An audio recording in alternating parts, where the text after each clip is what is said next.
Hi y'all. Thought I might go live today and talk about um the loneliness article I found on Psychology Today. That's a magazine. Still recovering and stuff like that, but I was really anxious to get this out and kind of like get out of the bed and do something productive, but not too over strenuous. So, the loneliest place is in a crowd. Have you ever heard that before? Let me see. Also, in 2018, I made a presentation slide about isolation called the double-edged sword.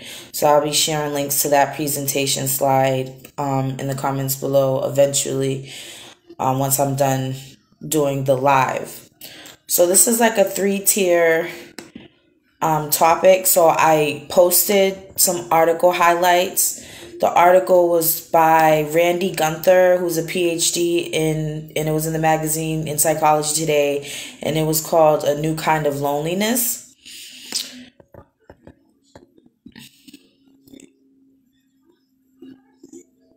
This topic mostly discusses the research of elderly isolation and loneliness pertaining to the COVID pandemic. However, the subject matter is not limited to elders and seniors. Loneliness and isolation has affected transitional aged youth, young adults in university and college. When I did the isolation slide in 2018,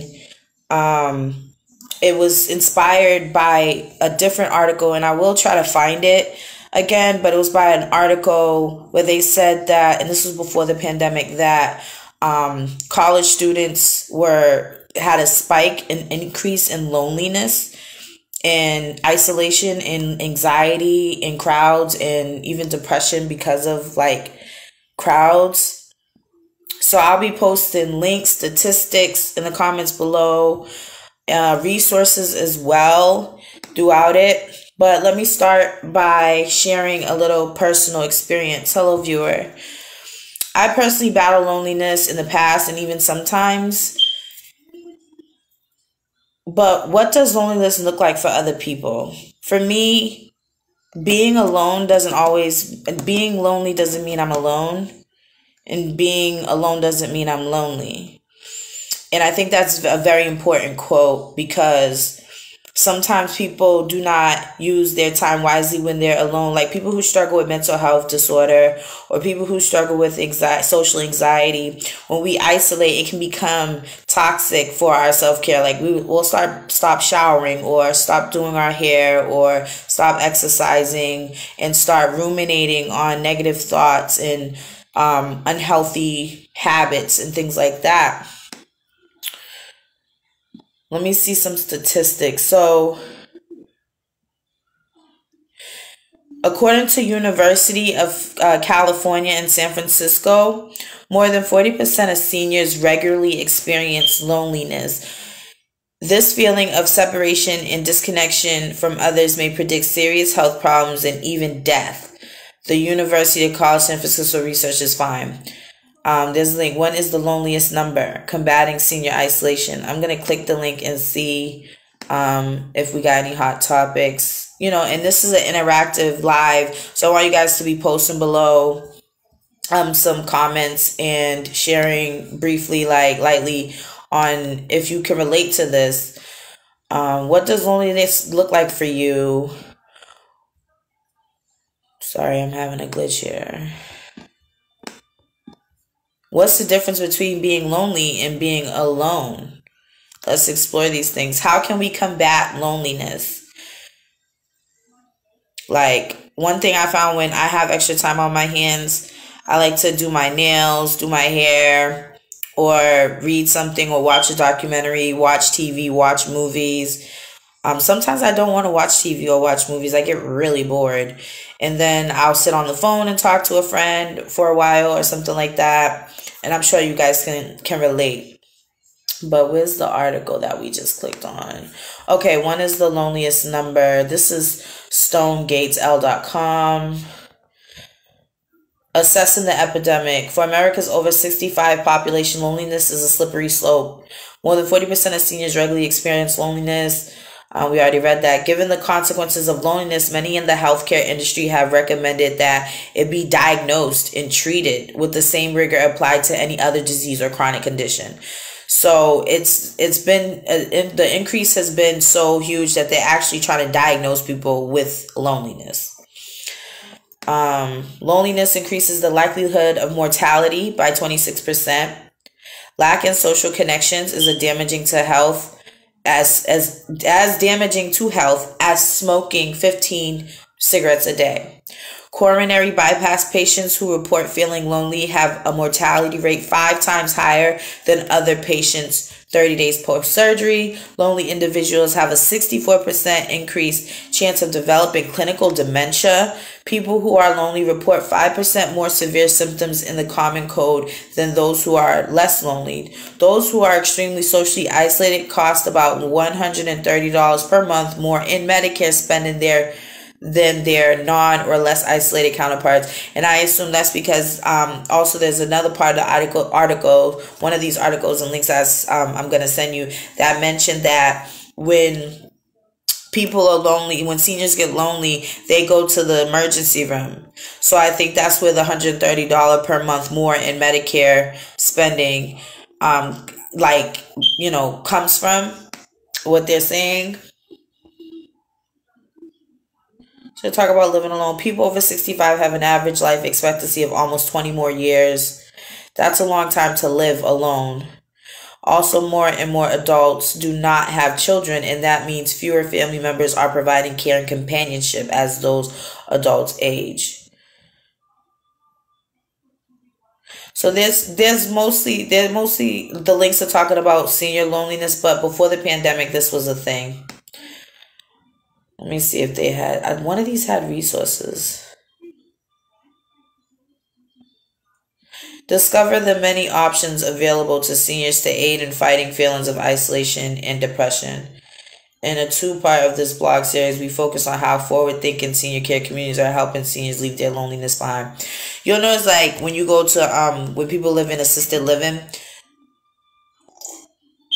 they play bingo. Okay, so it's so cute, right? I have a family member who lives in an elderly assisted disabled building, and they play bingo. They have a hair salon in there. They have a gym. They have a pool table.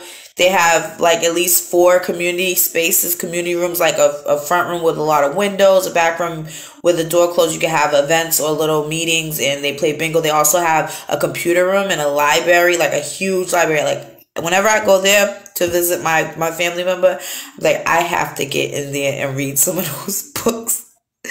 It is so cute. And every time you call them, they're just having fun talking about, oh, I got to go play bingo at 7, or we have Keno at 8, like things to do. They have people that bring them meals. Somebody's always at the door. So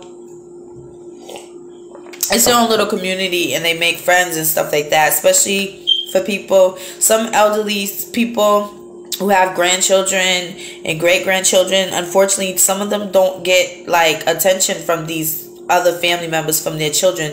They go there and they live alone, and nobody comes to visit them and stuff like that. And I think it's really, really, really sad. So the next one is loneliness was associated with higher rates of depression, anxiety, and suicide. Loneliness among heart failure patients was associated with a nearly 4 times increased risk of death, 68% increased risk of hospitalization, and 57% increased risk of emergency department visits. That's what I was talking about. And this link is called Loneliness and Social Isolation Linked to Serious Health Conditions. We're going to click it and see what they have. I think this is the one that gives us resources. Social isolation. This link is by the CDC. This is by the Center of Disease Control. I'll be posting it below, but let's see what it says. Health risk of loneliness. Social isolation significantly increase a person's risk of premature death from all causes, a risk that may rival those of smoking, obesity, and physical inactivity. Wow. So let me continue. Social isolation was associated with about a 50% increased risk of dementia. Poor social relationships characterized by social isolation or loneliness was associated with a 29% increased risk of heart disease and a 32% increased risk of stroke. Loneliness was associated with higher rates of depression. They already said that anxiety and suicide. That's inevitable. Like that's like we know. If you're very lonely and isolated and stuff like that, people tend to start ruminating on suicidal thoughts or unhealthy self-harm behaviors, things like that. Loneliness among heart failure patients was associated with a nearly 4 times increased risk of death. We already said that. Immigrant LGBT people are at higher risk. So I'm going to post this cdc.gov blog in the bottom. What can you do if you are experiencing loneliness? So here's some links. AARP provides helpful information to seniors to help improve quality of life and provide access to community connection tools. Area agencies on aging, AAA, a network of over 620 organizations across America that provides information and assistance with programs including nutrition and meal programs, counseling, and home delivered or group meals, caregiver support, and more. The website can help you find your local AAA, which is Area Agencies of Aging, which may provide classes in Tai Chi and diabetes self-management. Wow. I want to do Tai Chi so much. That's one thing I think when I heal and stuff like that and recover, I think that's one thing I can look forward to is, this is going to be a long video. One thing I look forward to is doing Tai Chi. I did it twice in my life, but I did it by myself with like YouTube and stuff like that. But they also have that stuff in the community. At different community centers during certain seasons, you'll find Tai Chi classes and groups, which is pretty cool. And Tai Chi is really good because you're moving in slow motion, but also it works. I believe it's supposed to work on your reflexes and your response and things like that, but you practice the movements in slow motion. And then if you ever need to tap into your chi, these things are activated. These moves that you've been doing activate you physically, mentally, and, with your aura and things like that too. So the National Council on Aging works with nonprofit organization, governments, and businesses to provide community programs and services. National Institute on Aging. So that's just a few. And they have healthcare system interventions are key. This is CDC. So I'll be posting this. Actually, this was page last reviewed April 29, 2021. I don't know. Oh, yeah. So, yeah, I'll be posting that link. Let's see what else we have here. And then we'll probably get into the slide. That was by the CDC, you guys. Center for Disease Control is tackling loneliness. Maybe we'll have time to see if we can find that article I found years ago about the young adults in college struggling with loneliness. I know that's probably annoying.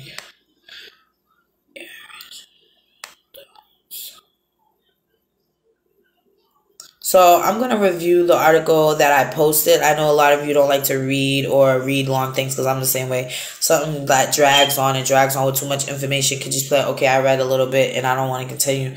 But we might miss some points. I like to skim read and things like that. So I'll just point out some highlights from the article that I did already post on the Dating with a Diagnosis group that members can check out, and it has a link to the original article that led me to want to do this live.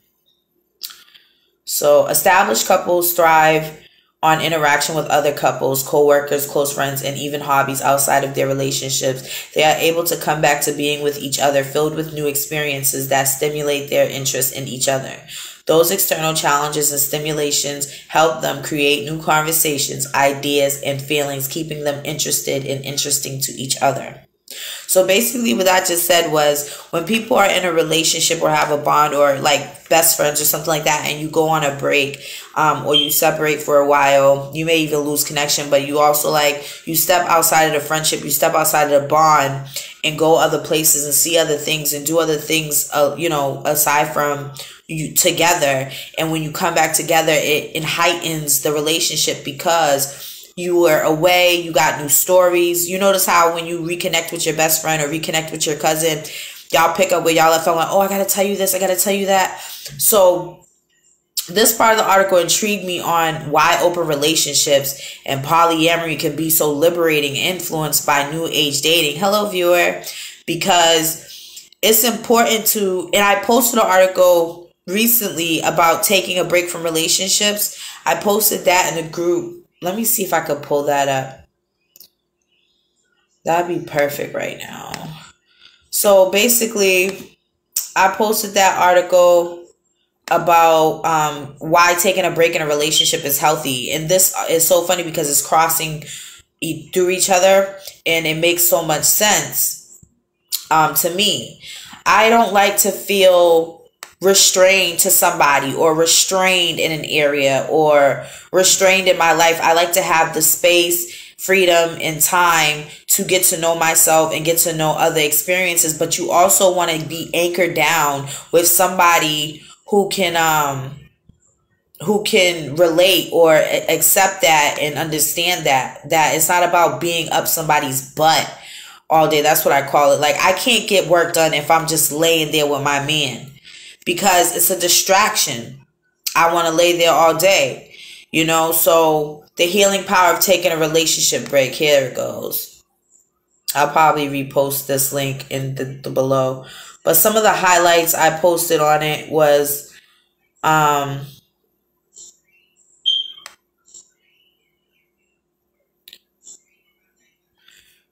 and I shared a personal story on there. Counseling Directory member Sean Tierney cites these as important factors to consider when it comes to discussing a relationship break. For people who are perhaps unsure about the future of the relationship, what they want, what the future looks like, having the space and time to reflect separately can be healthy and useful for personal insight and to understand who you are as a person when not in the relationship.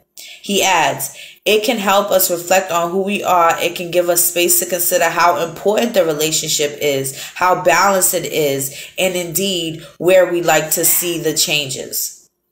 That's deep. So I'll probably post that in the icing. But this is leading me back to what we're going to do in the presentation slide. I'll share the link to the presentation slide below. I don't know how that's working, if people are able to access it. But you could always copy, paste the link, and put it in your web browser, because if you click it from Facebook, it wants you to sign into Google and all this other stuff. But I want somebody to try to test that out to me and let me know in the comments below if it worked out for you. The link for the presentation slide. Okay, so yeah, that's very important information. I also have put a story in the recent that article about taking a break from relationships, because this is what I mean, the double-edged sword of being alone and being isolated and being quarantined and being solitude. It could go either way. You could isolate because you just lost somebody and you need to grieve and you need to be alone, or you find yourself alone because that person has passed away. Or you can say, hey, I'm going to set a day and time to be at home and do things that I need to get done, like clean my room or clean my apartment or do laundry or study, you know, things that we have to do, get work done, because a lot of us nowadays are working from home. So it's not always a bad thing, because sometimes being in a crowd or being interactive with so many people, so many portals, that you can get distracted and forget what's important or forget to do things, meet your deadlines. But also being too isolated, you may forget your deadlines. You may, you know, so it's a double-edged sword. Oh, this is a left-hand cup. All you need is coffee. This is a left-hand cup. Oh, no, like I said, this is going to be a long video. Just chillax and enjoy the ride and follow through. Feel free to comment below, like I said.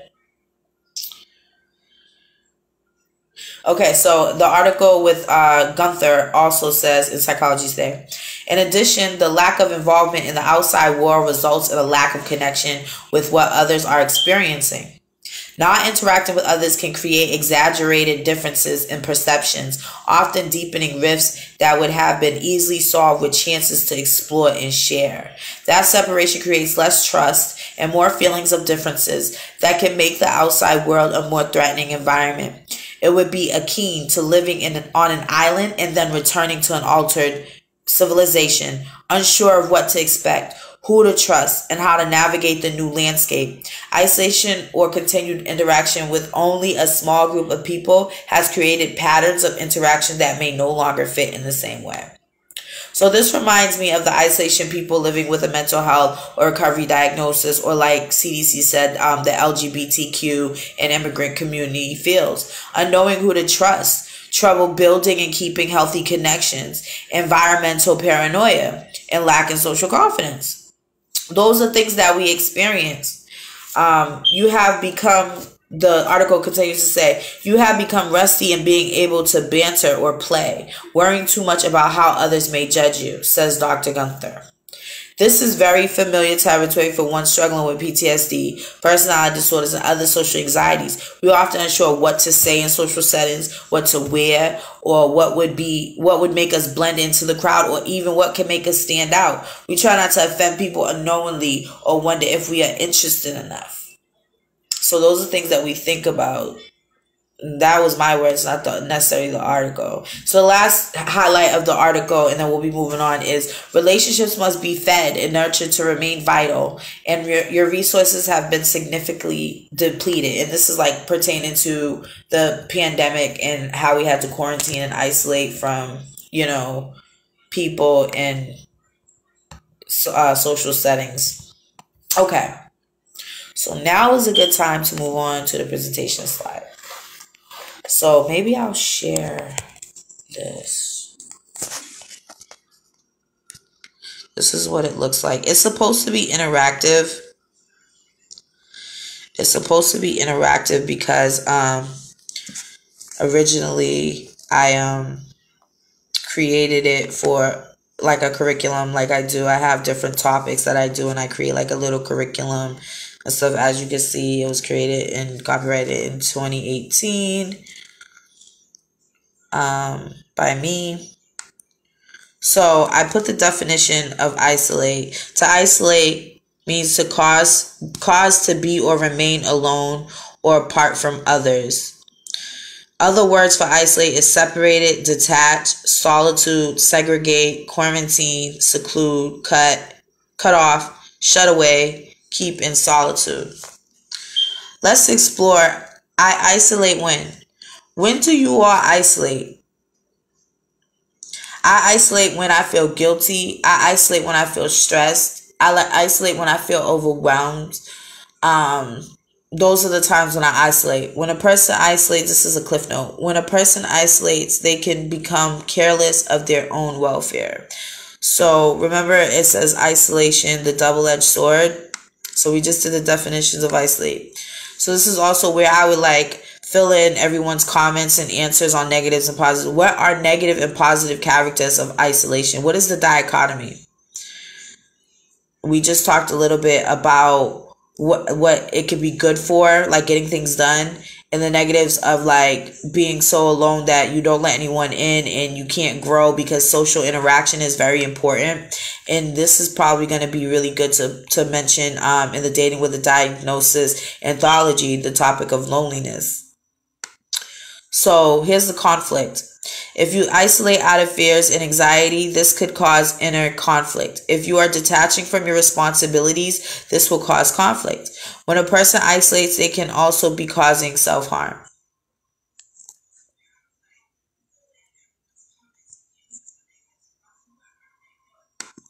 Solution.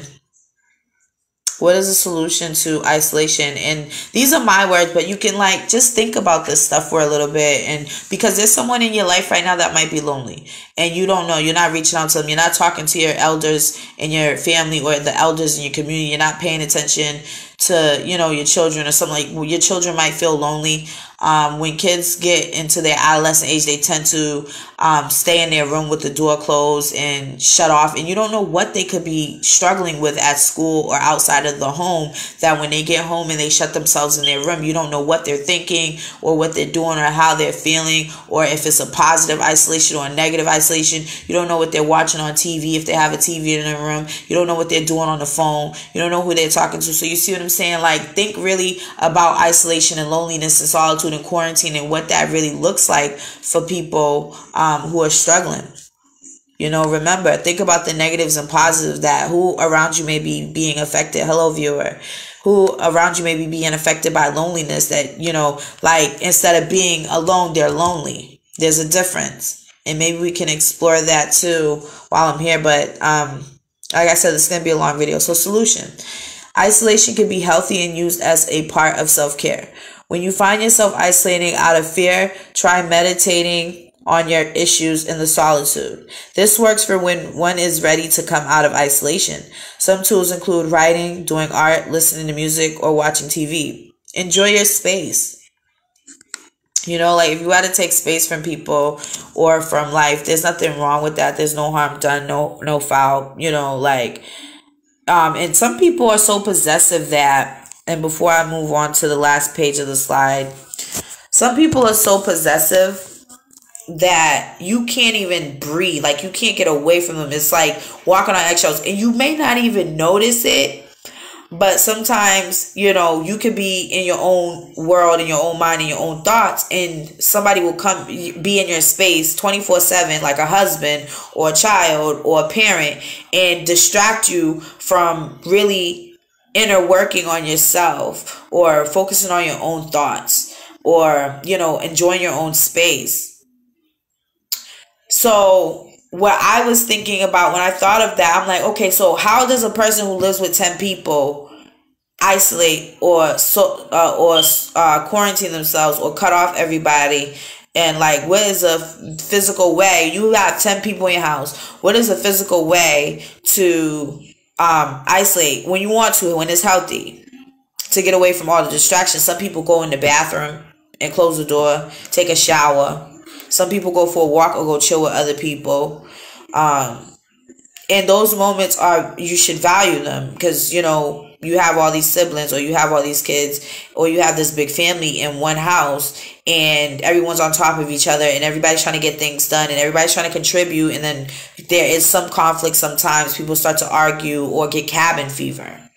Cabin fever is the worst. I got that with my partner recently, and it was bad. Like, I ran out of there so fast and went home.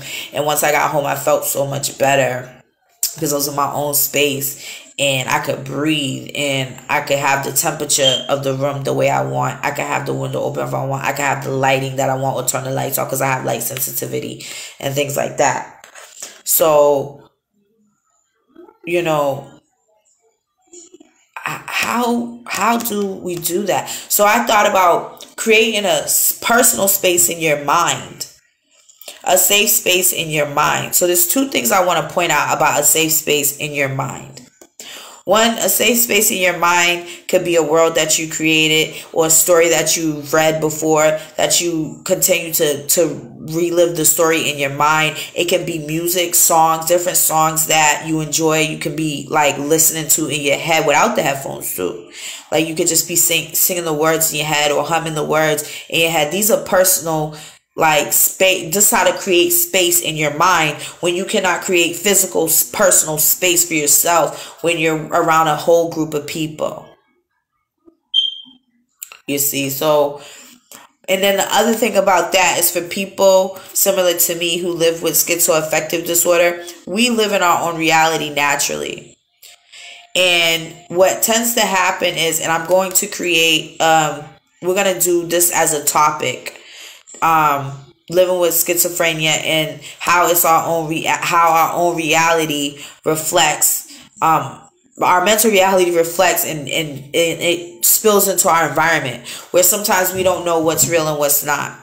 We don't know what voices are ours, our own, our true voice, or what is other voices of other people and their influence. We're very susceptible to other people's words and the way people interact with us. It's important. And it's not to say that we're liars or that we're crazy or nothing. It's just we have a different, our brain just works differently than an atypical personality.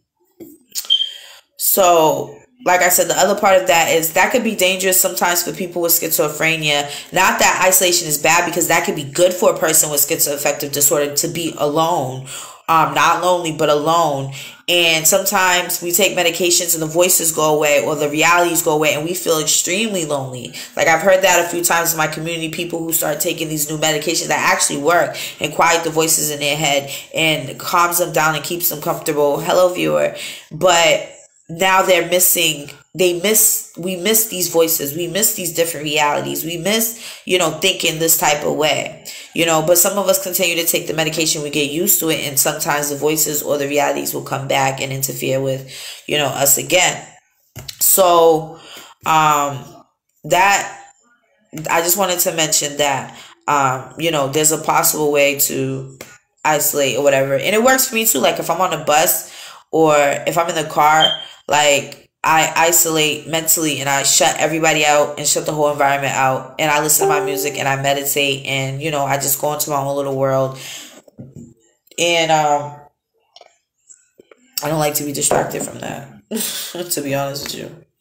So this is the last part of the slide. And then, I'll come back to the video after I close it out. And I'll post the links that we talked about below.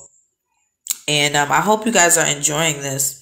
So here's the last slide of the isolation presentation. I'm also going to post the link to this. I'm also going to post the link to this in the video in the comments. So being lonely doesn't mean we are alone. I have to stress that. I can't stress that enough, because some people don't understand or don't think of it that way. But I want you to have this mantra for people who are here, and this may be a rhema, like you may be feeling like you needed to hear this or you needed to see this. So this is a mantra. Being lonely doesn't mean we are alone. While many struggle with being isolated, as we explore more, we can find comfort when in our solitude. This is a good way to know ourselves better and mature our personal time. What tools do you use when isolated? Think about that. Be aware of your thoughts and actions in a healthy manner to stay safe. A safe space in your environment or your mind can distract from the unhealthy feelings that may occur. Okay, so that was the presentation. Like I said, it's interactive. If you guys want to and put it in the comments below, we can I can fill these in. You know what I mean? And I think that would really be dope. And maybe I can screenshot them and post them into the group chat. That's a new idea. Let me say screenshot and post group chat. Oh, why am I calling this a group chat? And post in live. Oh no, post in group. Let me see. T8 group. Okay, dope. So look at this. But that's what I do when I'm alone. This is one thing that I did when I was alone. It was like my little art project or whatever. So that kept me company for about an hour. And yeah, let me flip this around. So let me know in the comments below how you guys felt about this video, or about, what thoughts you may had. Thank you so much for tuning in and watching. You can always come back to this. You can share it with anyone you may feel can relate, or that can you find this useful. This is a new style I'm trying to do to project, different topics that involve just life experiences that we may battle. Everybody can relate to, things like that, in a different way. So not only am I going to be doing the posting articles, sometimes I'll put a video with it like I did today, and sometimes I may have a presentation slide as well with it, because I did the presentation slides years ago and they're already there. So it's not like overworking myself. And also, they're meant to be shared. Knowledge is meant to be shared. When you learn something, it's good to share it, like they talked about in the article, going out outside of yourself and finding new experiences and things like that, and enjoying yourself.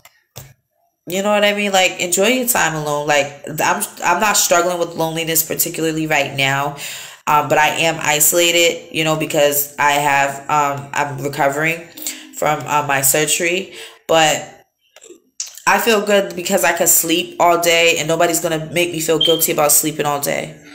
I can watch TV all night. Nobody's gonna be distracting me from watching my TV shows. You know, I can get things done. I have more time. Not a lot of energy, but I do have more time. But I don't know what else to say to close this out aside from you are loved. We all matter, and summer's coming up. You know, so we'll be getting out more because we live in New England. So the weather's getting nicer. We'll be getting out more, and that's something to look forward to. So go to cookouts, go to the park, the zoo, things like that. Do family events and stuff. So I hope you enjoyed this video, and thank you for tuning in.